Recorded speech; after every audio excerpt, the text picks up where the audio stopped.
Talk Line Network, where we talk sports 24/7, 365. Time to chill, loosen up that tie a bit. Why don't you grab a nice cold beer at Barley Forge is my choice tonight, and hey, I gotta be honest, it usually is most nights. But hey, right now it's time for the Sports Talk Line Spotlight, and we're here with Sports Talk Line senior NFL draft analyst, expert, correspondent, and all-around great guy, Connor Livesay. Connor, how you doing? Great. I wore my yellow today to support the player we're going to be talking about tonight on the Sports Talk Line Spotlight. Oh, man. Well, I hope everybody haven't figured it out already. Let's jump right to it.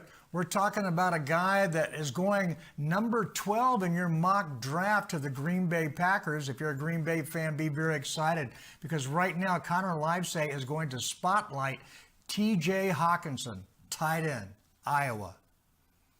And obviously, if you're familiar with college football, the NFL draft, you know, Iowa has two really talented tight ends coming out this year, Noah Fant and T.J. Hockenson. T.J. Hockenson, two different players. You know, one guy's more of a Okay, time out. How is that legal to get two guys like that? I have no idea. In college, wow, that's just – these guys should be split up. And they're both going to go, really high in the draft, et cetera.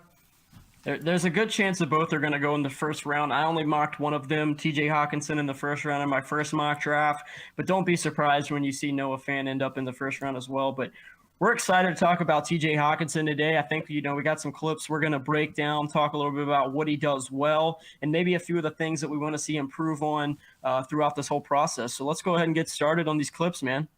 All right, well, we got some highlights here. I believe the first one, when you want a tight end in the NFL today, you want a guy that can get down and stretch the field a little bit. We understand you got a clip where he can actually do that. Yeah, this one here is just a little play-action waggle play, him working across the line of scrimmage, coming off that waggle, off the play fake, and you just see his ability to break tackles, catch the football, shed off the first guy. Should have been a 4-yard loss. Instead, it turns into about a 24-yard gain. Just the ability to catch the football, turn upfield. The damage he can do after the catch is so much fun. He's a big, strong athlete that can shake guys off. He can power through guys. He can run past guys. He's really got, so many dynamic skill sets to his game. And then we got another clip here of him catching the football on the naked screen and then just showcasing his athletic ability, hurdling over a defender, getting way up there, clearing him by a couple inches, landing on his feet, and then absorbing a hit as well. So you just see this strong athlete that T.J. Hockenson is with the football in his hands, and it's very, very intriguing.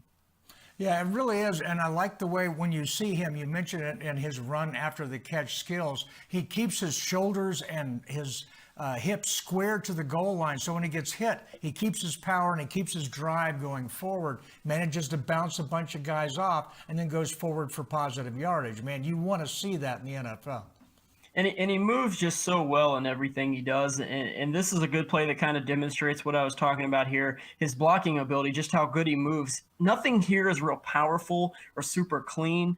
But as you can see, he starts off the line of scrimmage right there off a left tackle. He gets his hands on the defensive lineman there, and then he's able to get to the second level and not clearly bury the guy, but he gets to the second level and gets enough tug on that guy, maybe a little bit of a hold there, but he's able to turn him just enough to where he's unable to get to the goal line and make a tackle on the ball carrier. So he really gets a 2-for-1 in that play. He gets 2 blocks on that play that the running back follows right behind him, takes it in for 6 for a touchdown, and you love to see that. You love to see the guy work through his first block, get to the second level, and then fight off the linebacker in the second level for another clean block to open up the hole for the touchdown.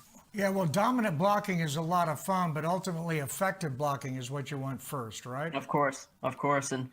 And the next thing you want is a guy who can make plays down the field from the tight end position. And here you see him lined up in line, just completely running past safeties, running past cornerbacks. They're playing a zone look here, and he runs all the way past that safety and that cornerback to make a big play down the field. His ball tracking skills are very, very good.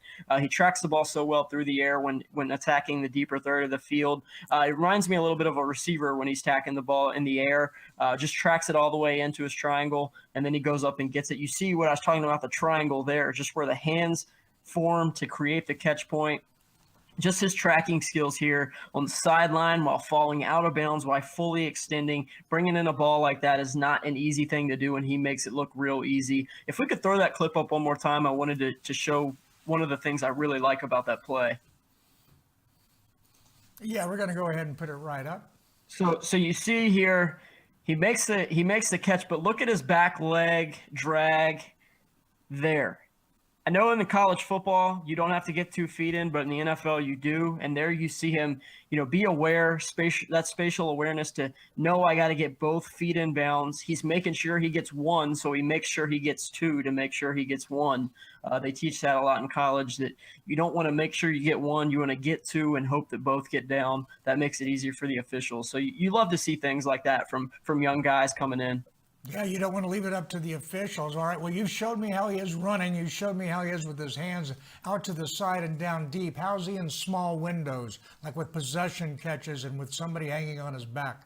Love his body control. He's able to stop on a dime, turn to his left, turn to his right, extend out. Right here, we got a clip of him just absolutely, draped. The linebacker's draped on him. It's just a short little hitch route. He's able to work all the way back to the football. The quarterback throws it in a good window. He throws it away from the defender. But you see that ball get deflected up in the air a lot of times in the NFL from guys who just don't have reliable hands. He has strong hands at the catch point, so he's able to change directions, control his body, adjust to the ball in the air, and then make catches like that consistently for those 6, 7, 8 yards, which are so important in the NFL nowadays. Well, for years in the NFL at the tight end, you had one of 2 things. And for years, primarily what you had was the blocking tight end, the big guys that were kind of like tight ends, or offensive tackles, somewhere in between there. They might catch a ball, but that was almost a trick play. Mm-hmm. And then all of a sudden we started to get the wide receivers playing the tight end position, is what they called them, tweeners, and these types of guys.